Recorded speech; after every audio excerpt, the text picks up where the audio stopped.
Have you ever imagined the Son of God, the man known for his peace and meekness, in an attack of pure fury? The scene is one of the most iconic and disturbing in the entire Bible. Jesus, the Lamb, suddenly transforms into a lion.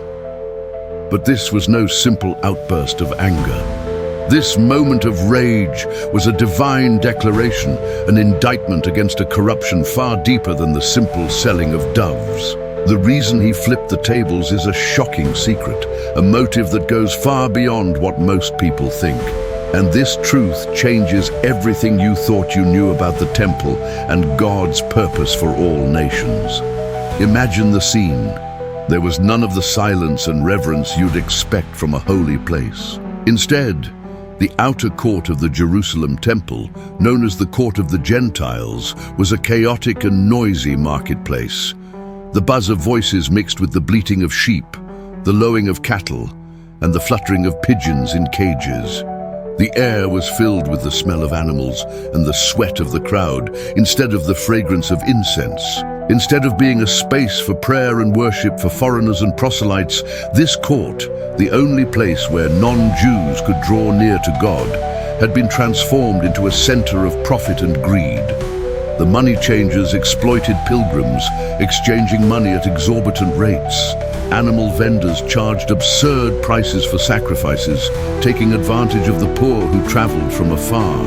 What should have been a place of welcome and holiness for all nations became a commercial barrier, a silent indictment that the house of God was being denied to those who sought it most.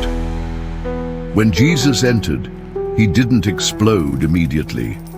The anger he felt was not an impulsive emotion. It was a holy indignation built on the weight of injustice. His eyes scanned the location, seeing the blatant theft, the institutionalized corruption, and even worse, the contempt for the temple's original purpose. He saw the hypocrisy of the priests who allowed this because they themselves profited from the scheme. Then he did something no one expected. He didn't shout. He gathered some cords and in silence wove a whip. It was a symbol of authority and judgment. With a gaze that would freeze anyone's heart, he overturned the first table. The sound of coins scattering on the stone floor echoed through the crowd, a sound that broke through the market's noise. The tables of the pigeons were next. The frightened birds flew up in a chaotic whirlwind, an image of the worship that had been denied and was now being set free. Jesus' fury was not personal. It was for his Father's house. His words echoed with the voice of God. It is written, "My house shall be called a house of prayer for all nations, but you have made it a den of thieves." The shock wasn't just seeing the tables overturned, but understanding the reason. The court of the Gentiles had been profaned, prayer and worship had been replaced by greed, and the chance for all nations to find God was stolen.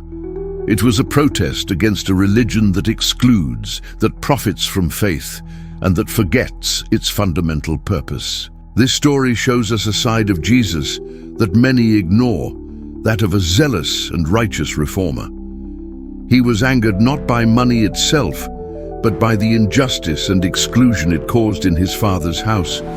If this account made you see the Bible in a new way, with a depth you didn't expect, then this is the right community for you. Leave your like and share this video. Comment below what shocked you most about this story and your opinion on Jesus' fury.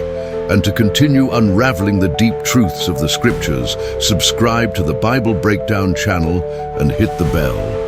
Your journey toward the truth is just beginning.